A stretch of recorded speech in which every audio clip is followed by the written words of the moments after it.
Bora lá, nação, analisar nesse momento a imprensa falando aí sobre o Flamengo, o empate do Mengão contra o Vasco no Maracanã e também sobre a chegada de novos reforços.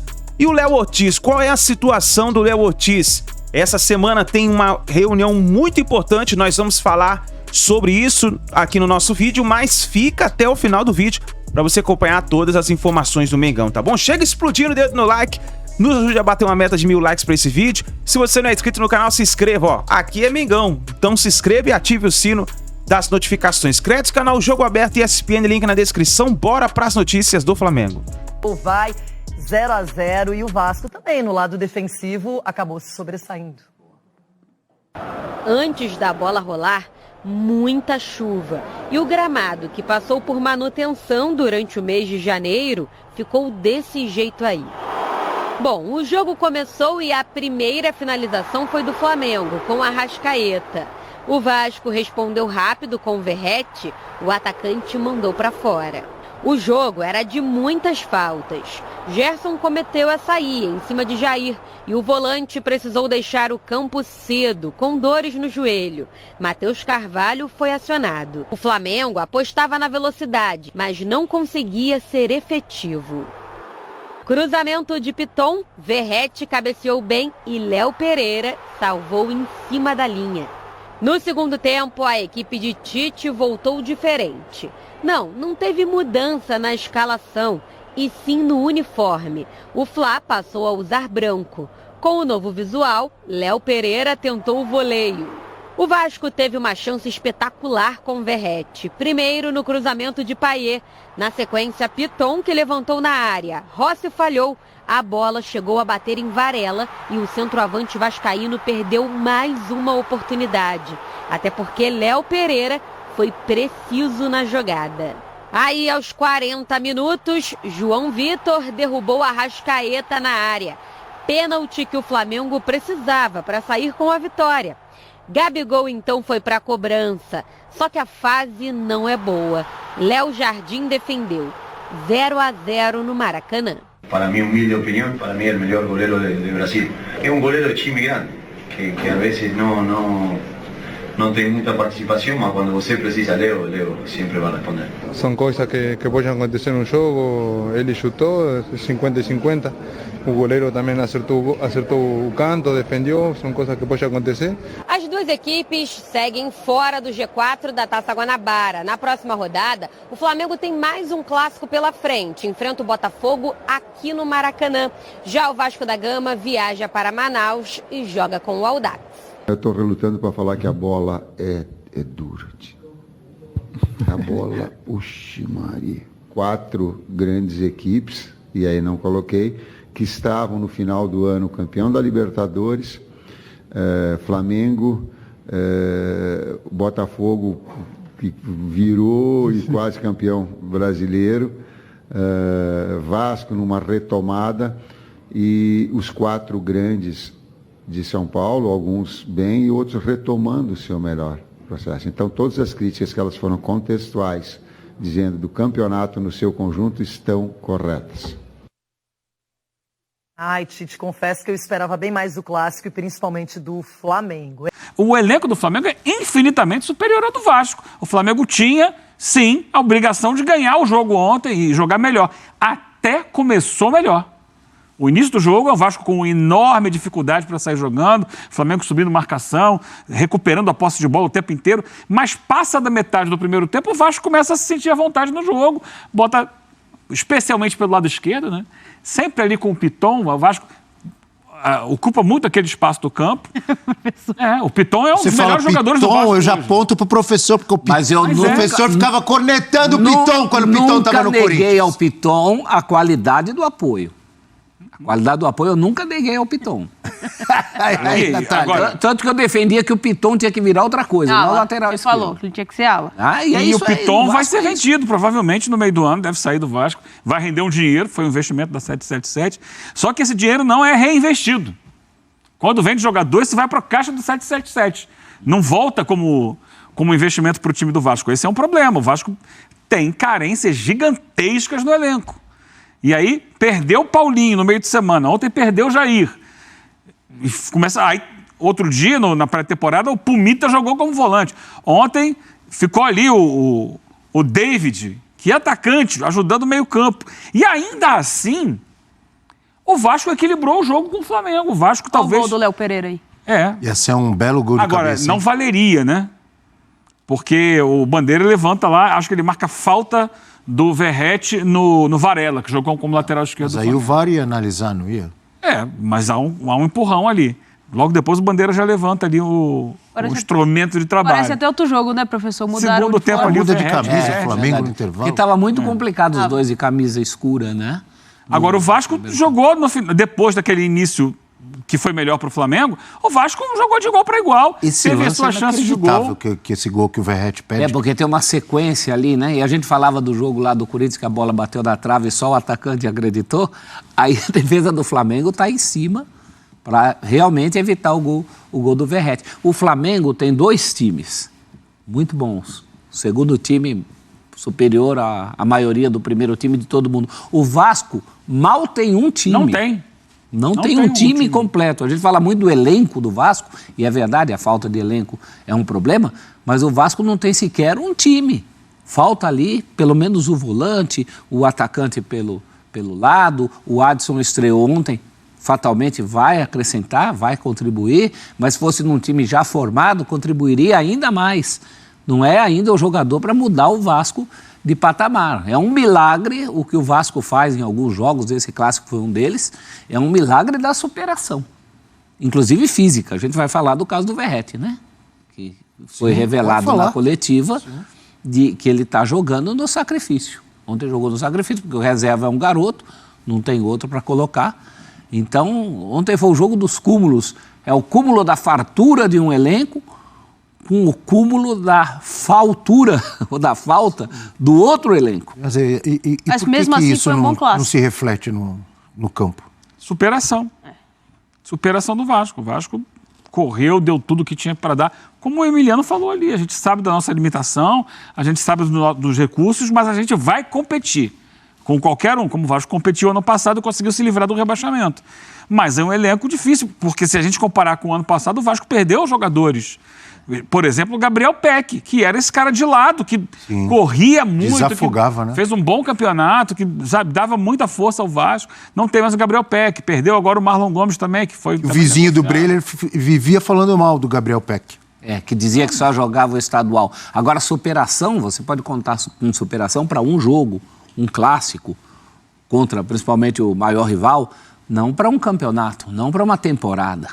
Não para um ano inteiro de trabalho. Vai ser aquele sufoco, né? Que foi aquele sufoco. Isso é sempre isso aí. O Vasco se livrou do rebaixamento na Bacia das Almas. E se perde jogador por lesão, o Verratti, vamos ver a condição dele para o próximo jogo. E mais, olha só. Aí se o Vasco Payet... tinha o Seba Ferreira, o atacante paraguaio, que era o reserva imediato do Verratti. Ele saiu, ninguém deu nada porque não era um jogador importante. Só que agora... Se não tem o Verratti, e ele jogou no sacrifício com uma fissura na costela, tem que usar um menino de 17 anos, que é muito promissor, correndo o risco de queimar, que é o Ryan.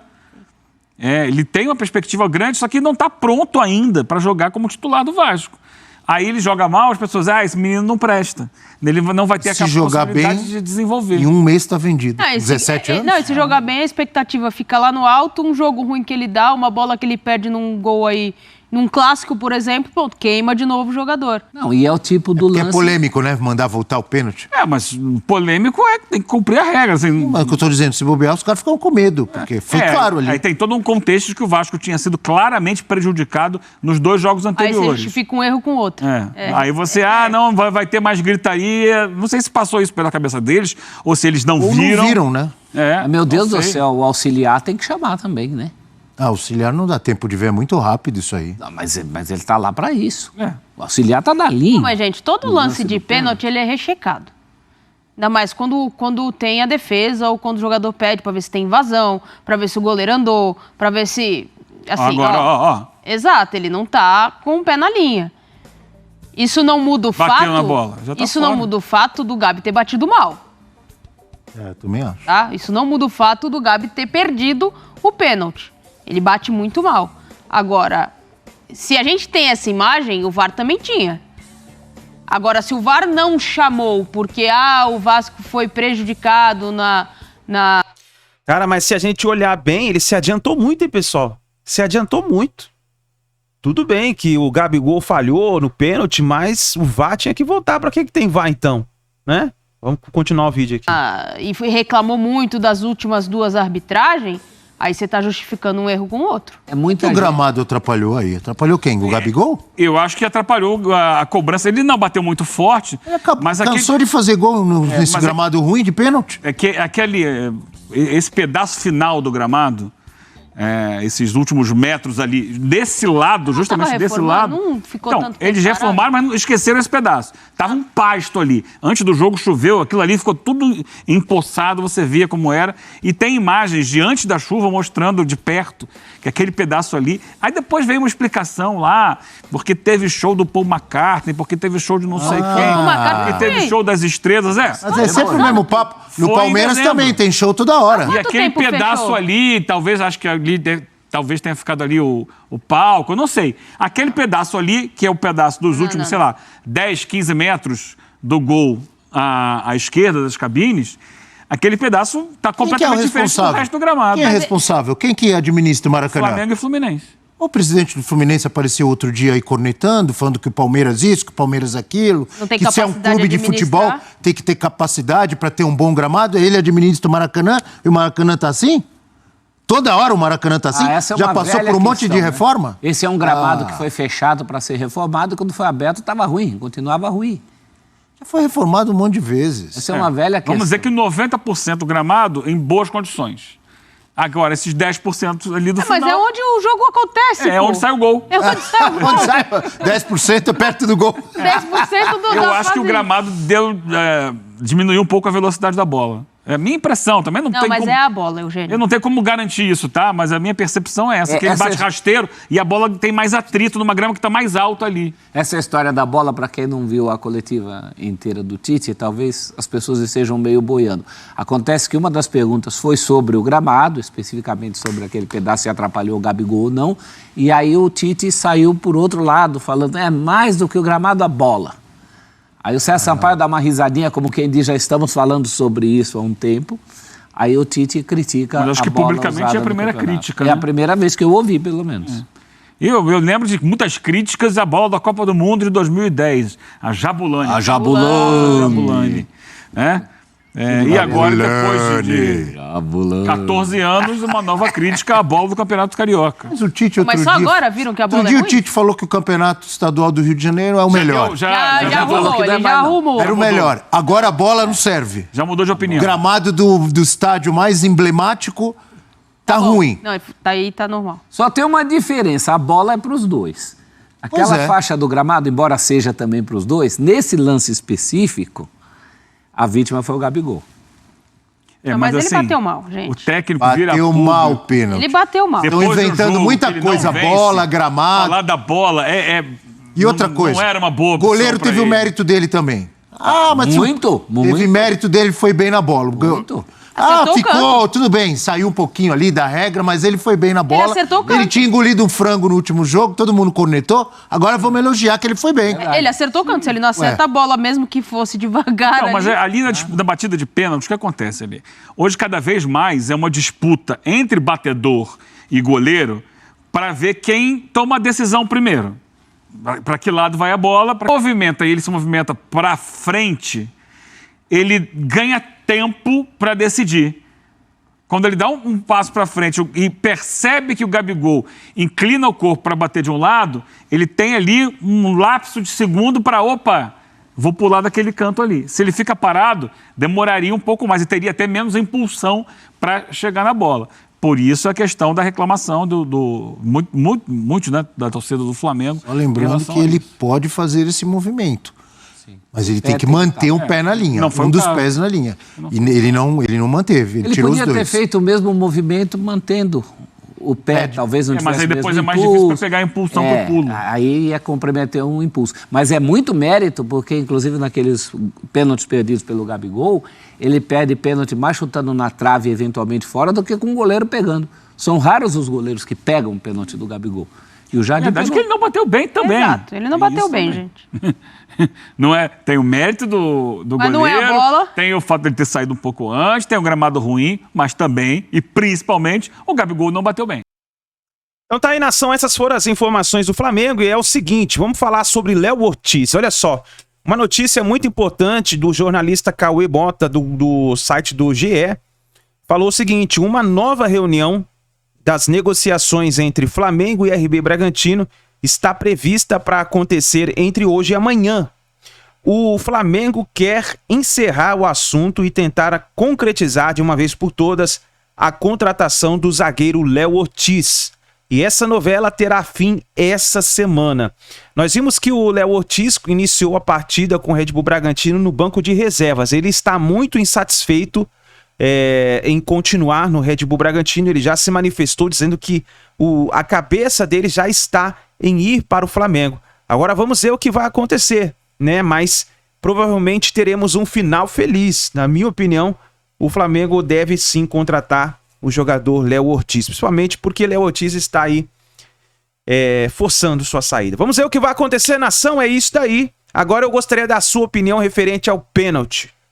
Deveria ter voltado sim ou não? Escreve nos comentários, gostaria da sua opinião, a gente se vê no próximo vídeo.